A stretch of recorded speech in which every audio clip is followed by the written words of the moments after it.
നമ്മളിപ്പോഴുള്ളത് റഷ്യയിലാണ്. റഷ്യയിലെ cent പീറ്റേഴ്സ്ബർഗിലാണ്. Cent പീറ്റേഴ്സ്ബർഗിലെ തെരുവിലാണ്.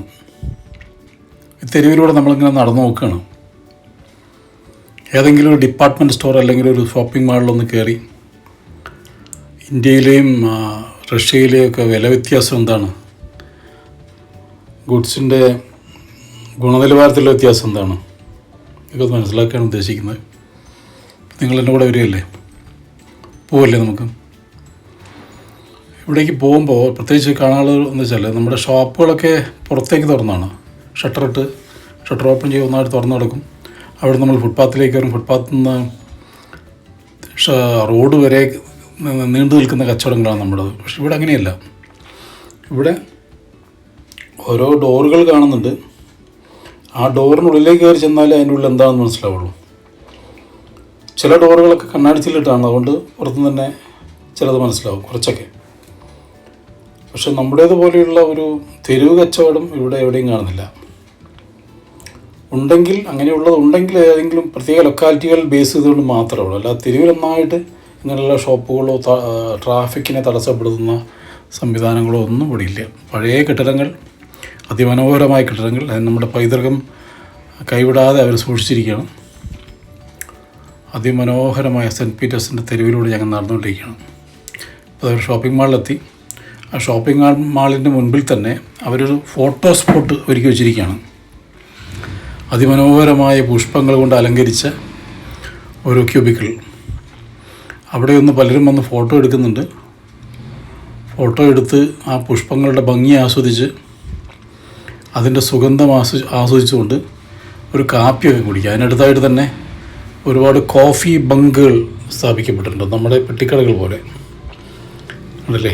പക്ഷേ അതിമനോഹരമാണത്. പുറത്ത് വില നിലവാരമൊക്കെ എഴുതി വെച്ചിട്ടുണ്ട്. പേടിക്കേണ്ട ആവശ്യമില്ല. റൂബിളും നമ്മൾ ഇന്ത്യൻ റുപ്പിയും തമ്മിൽ വലിയ വ്യത്യാസമൊന്നുമില്ല. 100 റൂബിൾ എന്ന് എഴുതി വെച്ചിട്ടുണ്ടെങ്കിൽ അത് 100 ഇന്ത്യൻ റുപ്പിയെന്ന് തന്നെ ചിന്തിച്ചാൽ മതി. വലിയ വ്യത്യാസമില്ല. ഇവിടെ കോഫിയാണ് ഏറ്റവും പ്രധാനമായ വിൽപ്പന വസ്തു. കാരണം ഇവിടെ നല്ല തണുപ്പുണ്ട് പുറത്ത്. ഷോപ്പിംഗ് മാളിൻ്റെ ഉള്ളിൽ നിന്ന് ആളുകൾ പുറത്തേക്ക് വരുന്നത് ഈ കോഫി കുടിക്കാനാണ്. ഇവിടെ നല്ല സോസേജ് പൊരിച്ചെടുക്കുന്നുണ്ട്. ഒരു പ്രത്യേകതരം റോളറിൽ ഇങ്ങനെ അത് റോൾ ചെയ്തുകൊണ്ടിരിക്കുന്നുണ്ട്. അപ്പോൾ റോൾ ചെയ്യുമ്പോൾ സോസേജിൻ്റെ എല്ലാ ഭാഗവും നന്നായിട്ട് മുരിഞ്ഞ് കിട്ടുന്നു. ഒരു നല്ല വിദ്യയാണിത്. ഇവിടെയാണ് ഞാൻ ഈ പ്രത്യേക വിദ്യ കണ്ടത്. നമ്മുടെ നാട്ടിൽ ഇത് കേരളത്തിലുണ്ടാക്കുന്നത് കൂത്താട്ടുകുളത്താണ്. കൂത്താട്ടുകുളത്ത് നൈറ്റ് പ്രൊഡക്ട്സ് ഓഫ് ഇന്ത്യ എന്ന് പറയുന്ന സ്ഥാപനത്തിലാണ് ഇത് ഉണ്ടാക്കുന്നത്. ആടിൻ്റെ കുടലിലേക്ക് ഇറച്ചി അരച്ച് കയറ്റിയതാണ് ഈ കാണുന്നത് സോസേജസ്. പക്ഷെ നമ്മുടെ നാട്ടിൽ ശരിക്കും ഉപയോഗിക്കാൻ തുടങ്ങിയിട്ടില്ല നന്നായത്. ഇവിടെയെല്ലാം എല്ലാ വിദേശ രാജ്യങ്ങളിലും ഏറ്റവും കൂടുതൽ ഉപയോഗിക്കുന്ന ഒരു സാധനമാണ് ഈ സോസേജ്. അതിൻ്റെ ഒരു പ്രത്യേകതയുണ്ട്. എന്താണെന്ന് വെച്ചാൽ ആ ഒരു സോസേജ് മുറിച്ചു കഴിഞ്ഞാൽ ഒരുപാട് കഷ്ണങ്ങൾ, നമ്മൾ ഈ കക്കിരിക്ക മുറിച്ചതുപോലെ അല്ലെങ്കിൽ കോവയ്ക്ക മുറിച്ചതുപോലെ ഒരുപാട് പീസസ് കിട്ടും. ആ പീസസ് നമ്മുടെ മീറ്റിന് തുല്യം തന്നെയാണ്.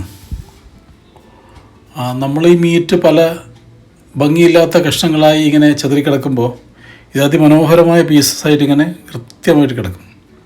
അത് ഫ്രൈ ചെയ്ത് വെച്ചാലും ഒരു ബർഗറിൻ്റെ ഉള്ളിൽ വെച്ചാലൊക്കെ വളരെ മനോഹരമായിട്ട് അവിടെ ഇരിക്കും. നന്നായിട്ടത് പിന്നെ മൊരിഞ്ഞ് എടുക്കാൻ വളരെ നല്ലതാണ്. എല്ലാം കൊണ്ടും അതൊരു അഡ്വാൻസ്ഡ് ടെക്നോളജി എന്ന് വേണമെങ്കിൽ പറയാം. പക്ഷെ നമ്മളെല്ലാം പ്രിമിറ്റീവാണ് നമ്മൾ ചെയ്യുന്നതെല്ലാം. അപരിഷ്കൃത രൂപങ്ങളാണ് നമ്മൾ ചെയ്യുന്നത്. അത് നമ്മളതിലേക്ക് മാറി വരേണ്ടതുണ്ട് എന്ന് എനിക്ക് തോന്നുന്നു. കാരണം ഇത് ലാഭകരവും അതുപോലെ തന്നെ വളരെ ഗുണപ്രദവുമാണ്. മാത്രമല്ല രുചി എല്ലാ ഭാഗത്തും ഒരേപോലെ ആയിരിക്കും. അത്തരത്തിലുള്ള ഇതിലേക്ക് നമുക്ക് ആവശ്യമുള്ള മസാലകൾ കൂടി ഇതിലേക്ക് ചേർക്കാം. ഉണ്ടാക്കുന്ന സമയത്ത് തന്നെ ചേർക്കാം. അപ്പം പിന്നീട് മസാലകൾ ചേർക്കേണ്ട ആവശ്യം പോലും ഇല്ല. അപ്പോൾ ഈ കോഫി ഷോപ്പിൽ നിന്ന് നമ്മൾ ഒരു കോഫി ബീൻസ്, അത് കോഫി പൗഡറൊക്കെ വിൽക്കുന്ന ഒരു ഷോപ്പിലേക്ക് പോവുകയാണ്. എന്താണ് ഇതിൻ്റെ വ്യത്യാസം എന്ന് നോക്കാം. റഷ്യക്ക് ഏറ്റവും പ്രധാനം കോഫിയും ചുരുട്ടുമാണല്ലോ, നമ്മൾ കേട്ടിട്ടുണ്ടല്ലോ. ഏറ്റവും കൂടുതൽ വിറ്റ് ചെയ്യുന്ന സാധനമാണ് കോഫിയും ചുരുട്ടും. റഷ്യൻ ചുരുട്ടുകളെക്കുറിച്ചൊക്കെ വളരെ ഫേമസ് ആണത്. തണുപ്പ് കൊണ്ടായിരിക്കാം ആളുകളിങ്ങനെ ഇത് ഉപയോഗിക്കുന്നത്. ഇവിടെ നല്ല തണുപ്പുണ്ട്. ഇപ്പോൾ കാപ്പി കുടിക്കാനും ചുട്ടുവലിക്കാനും ആളുകൾ പുറത്തേക്ക് വരുന്നത്. അപ്പം നമുക്കിതിൻ്റെ ഉള്ളിലേക്കൊന്ന് പോയി നോക്കാം. ഒരു കോഫി ബീൻസിൻ്റെ അല്ലെങ്കിൽ കോഫി പൗഡറിൻ്റെ ഒരു ഷോപ്പിലേക്ക് നമുക്ക് പോയി നോക്കാം. Classical Arabica. Arabica and Robusta from Brazil, Indian, Colombian coffee, Mexican, and coffee with any natural oil.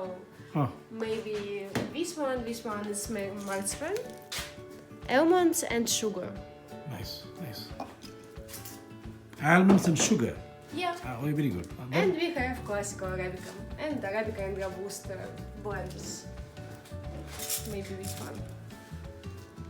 Yeah. Oh, fried coffee beans. Yeah. And with any natural oil, maybe Russian herbs. Name is Tim. Nice. Very expensive coffee. Very expensive. ഏറ്റവും വില കുറഞ്ഞ കാപ്പിപ്പൊടി മുതൽ ഏറ്റവും വില കൂടിയ കാപ്പിപ്പൊടി വരെ പെൺകുട്ടി എന്നെ പരിചയപ്പെടുത്തി. അതുമാത്രമല്ല, ആൽമണ്ട്സും ഷുഗറും ചേർത്തതും വിവിധതരം സ്പൈസസ് ചേർത്തതും വിവിധതരം ചോക്ലേറ്റ്സ് ചേർത്തതുമായ കോഫികളെല്ലാം എന്നെ പരിചയപ്പെടുത്തി. ഈ കാണുന്നത് കോഫി ഉണ്ടാക്കുന്ന ഫിൽട്ടറുകളാണ് നമ്മൾ ഇതിൻ്റെ മുമ്പിൽ കാണുന്നത്. പലതരം ഫിൽട്ടറുകൾ. ഇത് ഞാൻ നമ്മുടെ തൃശ്ശൂർ വെച്ച് നടന്ന ഒരു എക്സിബിഷനെ കുറിച്ച് ഓർത്തുപോയി. ഇതേ ഉപകരണങ്ങളെല്ലാം അവിടെയും വെച്ചിട്ടുണ്ട്. ഇത് കോഫിയുടെ ഒരു ഫിൽട്ടറാണ്. നമുക്ക് തൃശ്ശൂരിലേക്കൊന്ന് പോയി നോക്കാമല്ലേ, അവിടെ എന്താ സംഭവിക്കുന്നത് നമുക്ക് നോക്കാം. ഇത് ഇബ്രിക് അല്ല ഷെജ്വാൻ. ടർക്കിയിലെ അറേബ്യൻ കൺട്രീസിലെ ഇതൊരു ട്രഡീഷനാണ്. കാപ്പി കുടിക്കുമ്പോൾ ഒരു ട്രഡീഷൻ. ഇത് കുടിയാക്കിയിട്ട് ഇവിടെ പിന്നെ വെള്ളാക്കിയിട്ട് ചൂടുമണലിൽ ഇതിനെ ഹീറ്റ് ചെയ്യാം, ചൂട് ചെയ്യാം.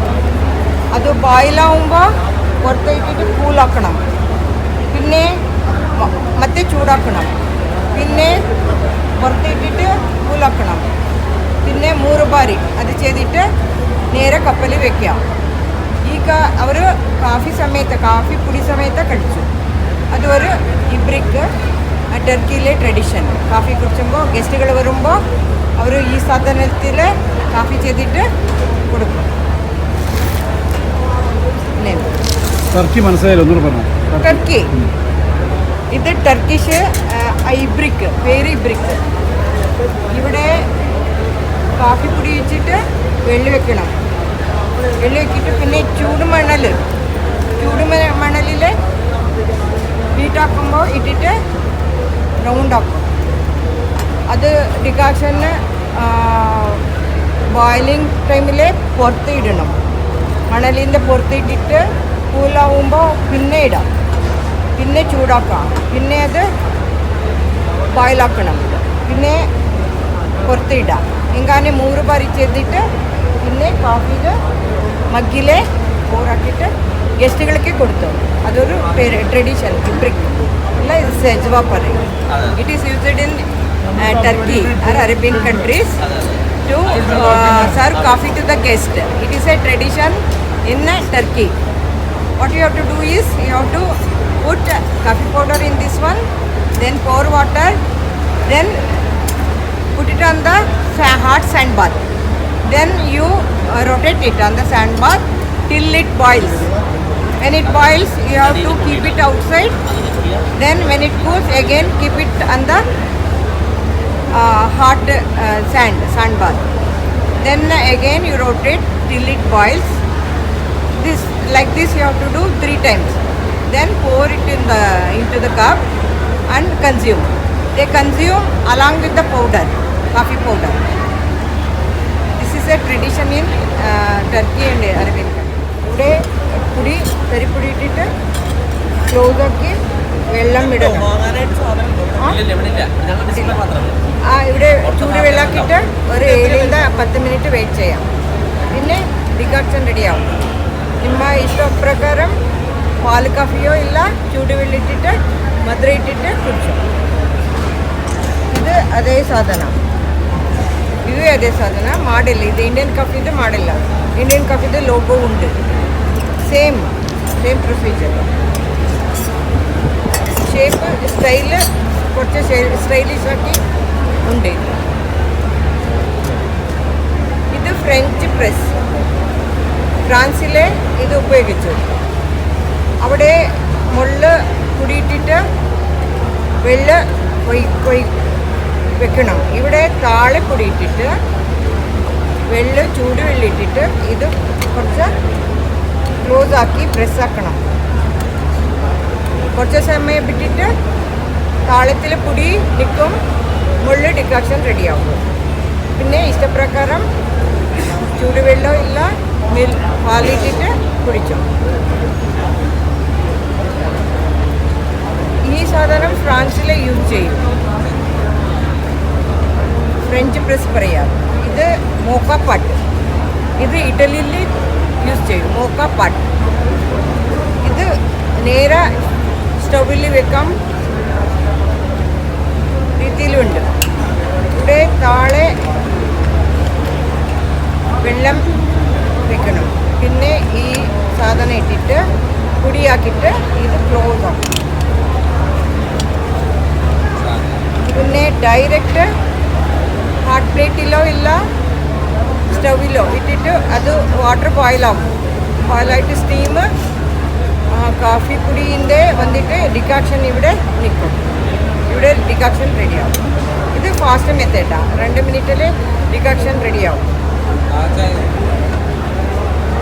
ഇത് അതുപോലെ തന്നെ പർക്കുലേറ്റർ, ഇതാണ് സെയിം മോക്കപ്പാട്ട് മാതിരിയെ. ഇവിടെ സെയിം ഇറ്റലി. അപ്പോൾ അതാണ് കോഫി മേക്കിംഗ് മെഷീൻസിനെ പറ്റിയുള്ള വിശദീകരണം. അതായത് നമ്മുടെ ഫിൽട്ടർ കോഫി നിർമ്മിക്കുന്ന ഫിൽറ്ററുകൾ പോലെ ഓരോ രാജ്യത്തും ഉള്ള വ്യത്യസ്ത ഇനം ഫിൽട്ടർ കോഫികൾ നിർമ്മിക്കുന്ന മെഷീൻസ് അല്ലെങ്കിൽ ആ പാത്രങ്ങളെക്കുറിച്ചാണ് ഇപ്പോൾ വിശദീകരിക്കപ്പെട്ടത്. അവർ തെലുങ്ക് ഭാഷക്കാരി ആയതുകൊണ്ട് അവരുടെ മലയാളം അത്ര സുഖകരമായിരുന്നില്ല. എന്നിരുന്നാലും നമുക്ക് മനസ്സിലായി വിചാരിക്കണം. അപ്പോൾ ഈ കാണുന്നതെല്ലാം അത്തരത്തിലുള്ള വിവിധ രാജ്യങ്ങളിൽ ഉപയോഗിക്കുന്ന പാത്രങ്ങളും ഒക്കെയാണ് ഇവിടെ ഉള്ളത്. കോഫി ഉണ്ടാക്കുന്ന പാത്രങ്ങളാണ്, യൂട്ടൻസിൽസാണ് ഇതെല്ലാം ഉള്ളത്. അതുപോലെ ഇവിടെ വേറെ ചില സംഗതികൾ, ചില പെക്യുലാരിറ്റീസ് കണ്ടതെന്ന് വെച്ചാൽ ഇവിടെ നമുക്ക് ഇഷ്ടപ്പെട്ട കോഫി നമുക്കത് സ്മെല്ല് ചെയ്ത് നോക്കിയിട്ട്, അല്ലെങ്കിൽ അവർ പറയുന്ന അഡിറ്റീവ്സ് ചേർത്ത് ഏത് കോഫിയാണോ നമുക്ക് വേണ്ടത് അതിനെക്കുറിച്ച് നമ്മൾ ആവശ്യപ്പെട്ടാൽ ഇവിടെ അപ്പം തന്നെ ആ കോഫി ബീൻസ് പൊടിക്കുന്ന 2 മെഷീൻസ് ഇവിടെയുണ്ട്, ഞാൻ കാണിച്ചുതരാം. അതിൽ പൊടിച്ച് നമുക്ക് കോഫി ഉണ്ടാക്കി നമുക്ക് കുടിക്കാൻ തരും. ഇതൊരു ഫിൽറ്ററാണ്. നമ്മുടെ ഈ കാണുന്നത് നമ്മുടെ ചായ ഇല്ലേ, ചായയുടെ ബാഗ്സ് ഇല്ല, ടീ ബാഗ്സ് ഇല്ല എന്ന് പറയുന്ന പോലെ അതിനുള്ളിലിട്ടിട്ട് തിളച്ച വെള്ളത്തിൽ മുക്കിയെടുക്കുന്നതാണ് അപ്പോൾ ഞാൻ കാണിച്ചത്. ഇതിൻ്റെ ഉള്ളിൽ കാഫി പൊടി അവിടെ ഇട്ടിട്ട് അത് തിളച്ച വെള്ളത്തിലേക്ക് മുക്കി വയ്ക്കുക. അപ്പം പൊടി കൊണ്ടുള്ള ശല്യം വെള്ളത്തിൽ അത് മിക്സ് ആവില്ല പൊടി, പക്ഷേ അതിൻ്റെ സത്ത് ആ വെള്ളത്തിലേക്ക് ഇറങ്ങും. അങ്ങനെയുള്ള പലതരത്തിലുള്ള കോഫി മേക്കിംഗ് സംവിധാനങ്ങളാണ് ഇവിടെ ഉള്ളത്. അതിൽ ഏത് കോഫിയാണോ നമുക്ക് ആവശ്യമുള്ളത് ആ കോഫിയെ ഏറ്റവും നല്ല രീതിയിൽ അതിൻ്റെ ഡിക്കോക്ഷൻ നമുക്ക് തന്ന് അതിൻ്റെ പെർഫെക്റ്റ് സ്വാദ് ആസ്വദിക്കാനുള്ള ഒരു അവസരം ഇവിടെ ഒരുക്കി തന്ന് ആ അവസരം ഉപയോഗിച്ചുകൊണ്ട് നമുക്ക് ഏറ്റവും നല്ല കോഫി ഏതാണെന്ന് തിരഞ്ഞെടുത്ത് വാങ്ങിക്കൊണ്ട് പോകാം വീട്ടിലേക്ക്. അതാണ് ഉദ്ദേശിക്കുന്നത്. അതിനെ വളരെ മനോഹരമായിട്ട് ഇവിടെ അവർ അത് ഉപയോഗിച്ചുകൊണ്ടിരിക്കുകയാണ്. ഈ പെൺകുട്ടികളാണ് ഇതിനെ മാർക്കറ്റ് ചെയ്യുന്നത്. പക്ഷെ അവർക്ക് ഈ പറഞ്ഞ പോലെ വിവിധ രാജ്യങ്ങളിൽ നിന്നെത്തിയ ആളുകളോട് സംവദിക്കാൻ ചില ബുദ്ധിമുട്ടുകളുണ്ടെന്നും മാത്രം. എന്നിരുന്നാലും അവർ മാക്സിമം ട്രൈ ചെയ്യുന്നുണ്ട്. പക്ഷേ ഇവരിതെല്ലാം വിശദീകരിച്ച് തന്നതിന് ശേഷം ഞാനൊരു ടീ ടോട്ടലറാണെന്ന് അറിഞ്ഞപ്പം അവർ അത്ഭുതപ്പെട്ടു പോയി. കാപ്പി കുടിക്കാതെ ജീവിക്കാൻ കഴിയുമോ എന്നുള്ളതാണ് അവരുടെ ചോദ്യം. അപ്പോൾ അത് ഓരോ രാജ്യത്തെയും ഓരോ പ്രത്യേകതകൾ ആണ്. പക്ഷെ ഇവിടെയുള്ള ഏറ്റവും വില കൂടിയ കോഫി എന്ന് പറയുന്നത് ഇന്തോനേഷ്യൻ കോഫിയാണ്. ഇന്ത്യൻ കോഫി ഇവിടെയുണ്ട്. ജക്കാർത്ത എന്ന് പറഞ്ഞ കോഫി, ഇന്തോനേഷ്യൻ കോഫി ഉണ്ട്. അതുപോലെ ബ്രസീൽ, ചിലി, കോസ്റ്ററിക്ക, മലേഷ്യ, പല സ്ഥലങ്ങളിൽ ലോകത്തിൻ്റെ വിവിധ ഭാഗങ്ങളിൽ നിന്ന് വന്ന കോഫി ഇവിടെയുണ്ട്. അധികം രാജ്യങ്ങൾ കോഫി പ്രൊഡ്യൂസ് ചെയ്യുന്നില്ല. അത് പ്രൊഡ്യൂസ് ചെയ്യുന്ന ഏതെല്ലാം രാജ്യങ്ങളുണ്ടോ അവിടെ നിന്നുള്ള എല്ലാ കോഫിയും ഇവിടെയുണ്ട്. അതിലൊന്ന് നമ്മുടെ കേരളത്തിലേതാണ്. കേരളത്തിലേതിലും കർണാടകത്തിലേതിലും. കേരളത്തിൽ കോഫി ഉണ്ടാക്കുന്ന ഇവിടെ നമുക്കറിയാം, വയനാട്ടിലാണ് കോഫി പ്രധാനമായിട്ടും കേരളത്തിലുണ്ടാക്കുന്നത്. കർണാടകയിലെ കൂർഗ് ഭാഗങ്ങളിലാണ് കർണാടകത്തിലുണ്ടാക്കുന്നത്. ഇതുപോലെ ലോകത്തിൻ്റെ എല്ലാ ഭാഗങ്ങളിൽ നിന്നുള്ള കോഫിയും ഇവിടെ കൊണ്ടുവന്നവർ അതിൻ്റെ തനതായ സ്വാദ് ആസ്വദിക്കാൻ മനുഷ്യന് അവസരം നൽകുന്നു. ഭയങ്കര വിചിത്രമായിട്ട് തോന്നും. നമ്മളൊന്നും ഇതിനെക്കുറിച്ച് ചിന്തിക്കുക പോലുമില്ല. നമ്മൾ ഏതെങ്കിലും ഒരു കോഫി കുടിക്കുക, അതിൻ്റെ ബ്രാൻഡ് ഏതാണ് ബ്രാൻഡ് നോക്കി നമ്മൾ കുടിക്കുക എന്ന് പറയുന്ന പോലെയല്ല ഇവിടെ. ലോകത്ത് എവിടെയെല്ലാം എന്തെല്ലാം തരത്തിൽ ആ പ്രൊഡക്റ്റ് ഉണ്ടോ ആ പ്രൊഡക്റ്റിനെ എല്ലാം വെച്ച് പരിശോധിച്ച് അതിൽ ബെസ്റ്റ് ഉപയോഗിക്കുക എന്നുള്ളതാണ്. അത് ഓരോ രാജ്യത്തിൻ്റെയും പ്രത്യേകത, അത്രേ പറയാനുള്ളൂ. ഇവിടെ ഈ കോഫി മേക്കിംഗ് യൂണിറ്റുകളിൽ നിന്നെല്ലാം അവർ കോഫി ഉണ്ടാക്കി കൊടുത്ത് കിട്ടുന്ന പണം, അത് ഇവിടെ വീണ്ടും വീണ്ടും പുതിയ പുതിയ കോഫി തരങ്ങൾ അവർ പുതിയ ബ്രാൻഡുകൾ ഉണ്ടാക്കി കൊണ്ടുവന്ന്, അല്ലെങ്കിൽ പുതിയ തരം മറ്റു സ്ഥലങ്ങളിൽ നിന്ന് വാങ്ങിക്കൊണ്ടുവന്ന് അതിനെ വിപുലീകരിച്ചുകൊണ്ടേയിരിക്കുന്നു. അതുപോലെ ചോക്ലേറ്റ്സും അങ്ങനെ തന്നെയാണ്. ചോക്ലേറ്റ്സും പലതരത്തിലുള്ള പല രീതികളിലുള്ളത് ഇവിടെ വിൽപ്പനയ്ക്ക് വെച്ചിട്ടുണ്ട്. ഇതാണ് കോഫി. നമുക്ക് പെട്ടെന്ന് ആ ബീൻസ് പൊടിച്ച് തരുന്ന മെഷീനാണ് ഈ കാണുന്നത് രണ്ടും. ഇതിൽ പെട്ടെന്ന് പൊടിച്ച് പെട്ടെന്ന് നമുക്ക് കോഫി ഉണ്ടാക്കി തരും. നമ്മൾ ആവശ്യപ്പെടുന്ന ബീൻസ്, നമ്മൾ ചൂണ്ടിക്കാണിക്കുന്ന ബീൻസ് അവർ പെട്ടെന്ന് എടുത്ത് പൊടിച്ച് നമ്മൾക്കത് ഫ്രീ ആയിട്ട് ടേസ്റ്റ് ചെയ്യാൻ അവസരം തന്നിട്ടാണ് അവർ ഇത് വാങ്ങിപ്പിക്കുക. അപ്പോൾ ഇത് ഫ്രീ ആയിട്ട് ടേസ്റ്റ് ചെയ്യാൻ ഞാൻ സന്നദ്ധനല്ല എന്നറിഞ്ഞപ്പോൾ ആണ് അവർക്ക് അത്ഭുതമുണ്ടായത്. ടീ ടോട്ടലർ എങ്ങനെ ഉണ്ടായി എന്നുള്ളത് അവർക്ക് വലിയ അതിശയമാണ്. അപ്പോൾ ഇതാണ് റഷ്യയുടെ കോഫി ചരിത്രം. ഇനി നമുക്ക് മറ്റു കാഴ്ചകളിലേക്ക് പോകല്ലേ. റഷ്യയിൽ ഇനി എന്തെല്ലാം കാഴ്ചകൾ കാണാൻ കിടക്കുന്നു. പക്ഷേ നമ്മൾക്ക് കാഴ്ചകൾ ഇനി അധികം കാണാൻ സമയമില്ല. നമ്മൾ തിരിച്ച് നമ്മുടെ രാജ്യത്തേക്ക് മടങ്ങുകയാണ്. ഒരുപാട് കാഴ്ചകൾ റഷ്യയിൽ ഇനിയും കാണാൻ കിടക്കുന്നുണ്ട്. നമുക്കിനിയും ഒരിക്കൽ റഷ്യയിലേക്ക് പോകാം. അവിടെ ആയിരക്കണക്കിന് കാഴ്ചകൾ ഇനിയും നമുക്ക് കാണാം. ഇപ്പോൾ സമയം അത്ര ശരിയല്ല. അപ്പോൾ നമുക്ക് തിരിച്ച് നമ്മുടെ രാജ്യത്തേക്ക് പോകാം അല്ലേ.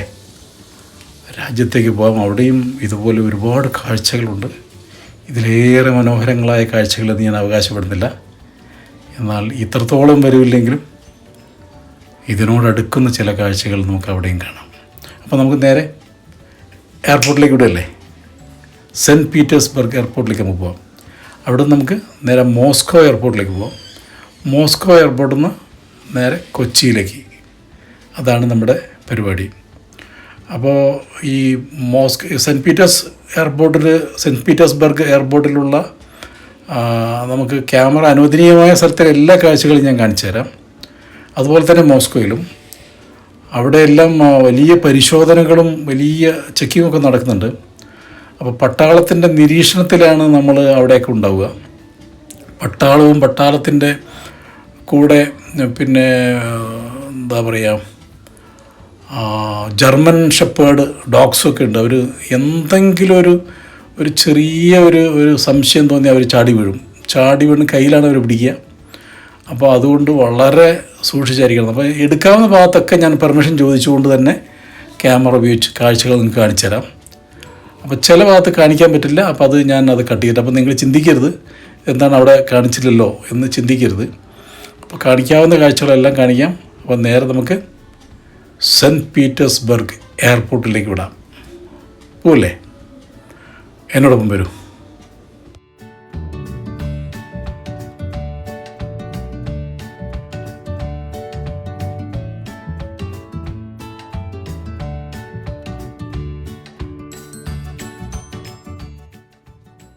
അപ്പോൾ പോകുന്ന പോക്കിൽ നമുക്ക് കുറച്ച് ഭക്ഷണം കഴിച്ചിട്ട് പോകാം. ഭക്ഷണം കഴിക്കുന്നതിന് മുമ്പ് ഈ കുട്ടികൾ 3 പേര് ഇവിടെ ഉണ്ട്. അവരാരും ക്യാമറയ്ക്ക് മുമ്പിലേക്ക് വരുന്നില്ല. ആദ്യമൊക്കെ ക്യാമറയുടെ മുമ്പിലുണ്ടായിരുന്നു. പക്ഷേ ഞാൻ യൂട്യൂബിൽ അപ്ലോഡ് ചെയ്യാനുള്ളതെന്ന് പറഞ്ഞപ്പം ഇവരാരും മുന്നിലേക്ക് വരുന്നില്ല. പുറകിൽ നിന്ന് കാര്യങ്ങൾ പറയുന്നല്ലാണ്ട് അവരൊന്നും മുന്നിലേക്ക് വരുന്നില്ല. എന്തോ അവർക്ക് യൂട്യൂബിൽ പ്രത്യക്ഷപ്പെടാൻ താല്പര്യമില്ലെന്ന് തോന്നുന്നു. അപ്പോൾ അവർ ഈ ക്യാമറ ഉണ്ടെങ്കിലും കുഴപ്പമില്ല അവർക്ക്. പക്ഷേ ഇത് പ്രസിദ്ധീകരണത്തിനാക്കുമെന്ന് പറഞ്ഞപ്പോൾ അവരുടെ രീതികളെല്ലാവരും മാറി. എന്താണെന്നറിയില്ല, ഓരോ ആളുകളുടെ വ്യത്യാസമായിരിക്കാം. അപ്പം നമ്മൾക്ക് ഇവിടെ നിന്ന് നേരെ ഒരു ഹോട്ടലിലേക്ക് പോകാം. ആ ഹോട്ടലിൽ നിന്ന് വളരെ പെട്ടെന്ന് ഭക്ഷണം കഴിച്ചിട്ട് നമുക്ക് സെൻറ്റ് പീറ്റേഴ്സ്ബർഗിലേക്ക് പോകാം. പോകല്ലേ? നിങ്ങൾ ഭക്ഷണം കഴിച്ചിട്ടുണ്ടോ എന്ന് എനിക്കറിയില്ല. ഇല്ലെങ്കിൽ എൻ്റെ കൂടെ ഇവിടെ കഴിക്കാം. ഇവിടുത്തെ രുചിഭേദങ്ങളൊന്ന് ടേസ്റ്റ് ചെയ്ത് നോക്കാം നമുക്ക്. നിങ്ങൾക്ക് കൊതി വരുമെന്നുള്ളതുകൊണ്ട് ഞാനത് കാണിക്കുന്നില്ല. ഞാൻ ഹോട്ടൽ മാത്രം കാണിക്കാം. ഞാൻ ഭക്ഷണം കഴിക്കുന്നത് കാണിക്കുന്നില്ല.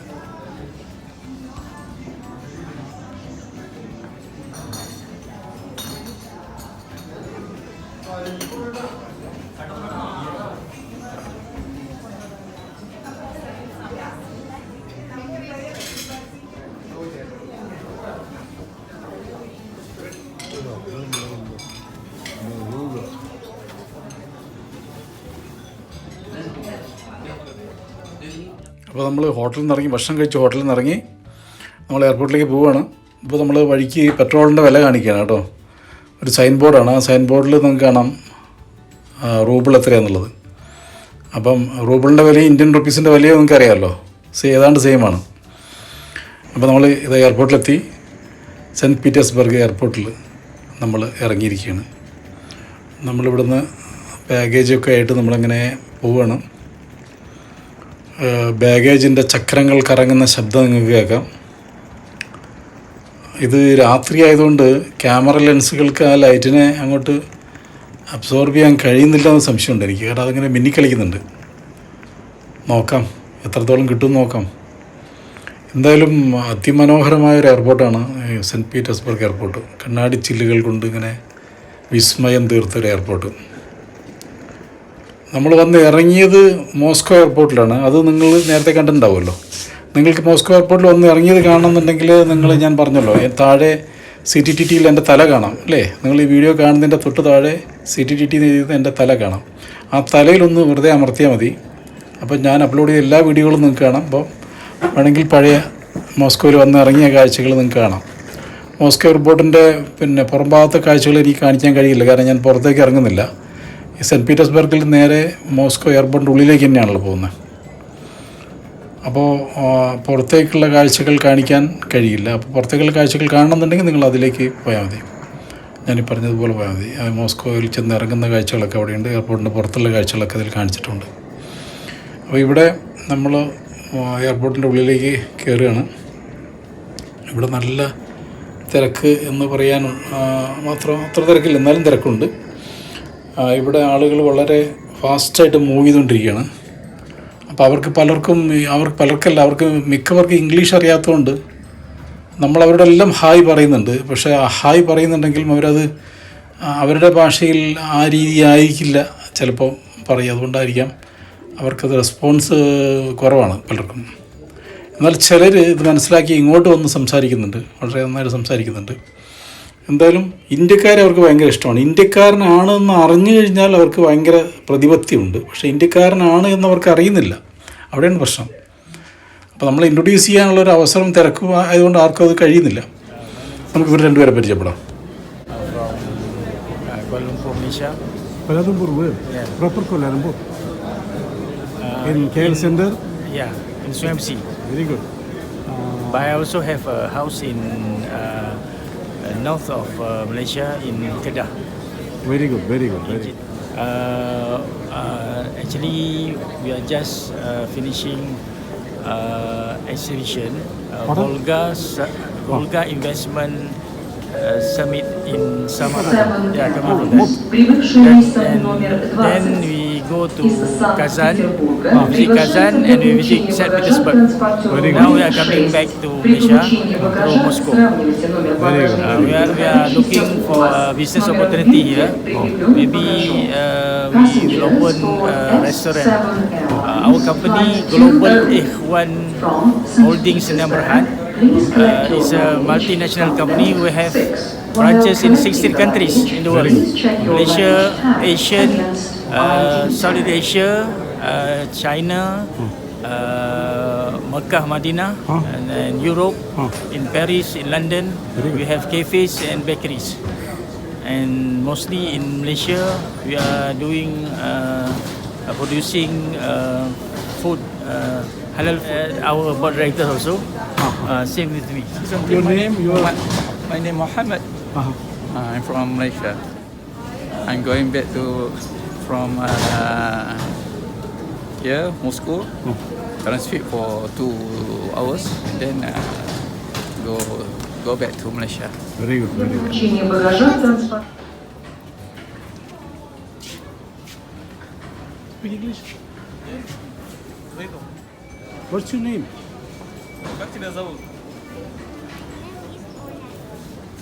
Ольга. Pardon? Ольга. Olga. Which class you are studying? Ты в каком классе учишься? Во втором. Second. Second. Okay. You're from which country? Russia. Russia. Moscow. Moscow. Yeah. Very good. You speak English? Yes, a little. Very good. And she. Tell me your name. Как тебя зовут? My name is Masha. Yes. Which class you are studying? В каком классе ты учишься?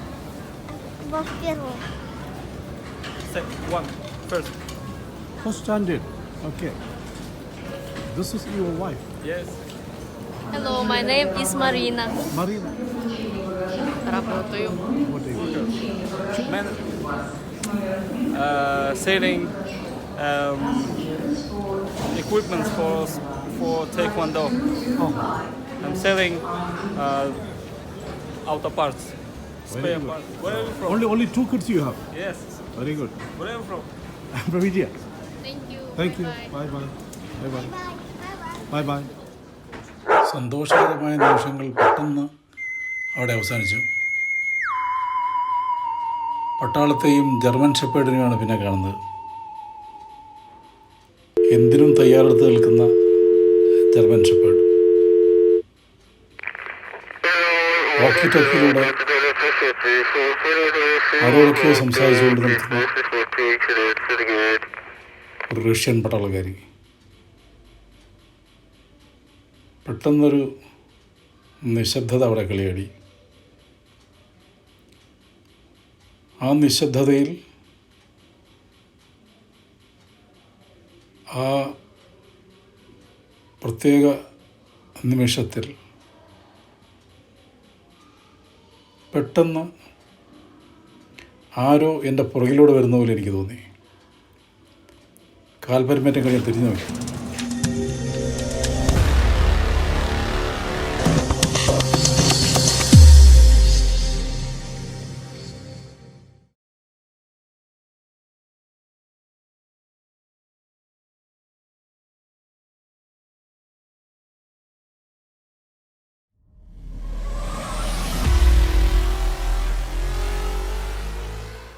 അപ്പോൾ നമ്മളിപ്പോഴുള്ളത് കുന്നിന്മേൽ കൊട്ടാരത്തിൻ്റെ മുമ്പിലാണ്. അങ്ങ് അകലെ കാണുന്നതാണ് കുന്നിന്മേൽ കൊട്ടാരം, തൃപ്പൂണിത്തറ കുന്നിന്മേൽ കൊട്ടാരം. കൊച്ചി രാജാക്കന്മാരുടെ ആസ്ഥാനമായിരുന്ന കുന്നിന്മേൽ കൊട്ടാരമാണ് നമ്മൾ കാണുന്നത്. ഈ കുന്നിന്മേൽ കൊട്ടാരത്തിൻ്റെ പടിക്കെട്ടുകൾ പിൻതലമുറക്കാരനായ രാമഭദ്രൻ തമ്പുരാനുമൊത്ത് ചില ഓർമ്മകൾ അയവിറക്കിക്കൊണ്ട് നമുക്ക് ഈ പടിക്കെട്ടുകൾ കയറാം. ഒന്ന് പരിചയപ്പെടുത്താമോ? എൻ്റെ മുമ്പിൽ നിൽക്കുന്ന ആരാണിത്? എൻ്റെ പേര് രാമഭദ്രൻ തമ്പുരാൻ. ഞാൻ കൊച്ചി രാജ കുടുംബാംഗമാണ്.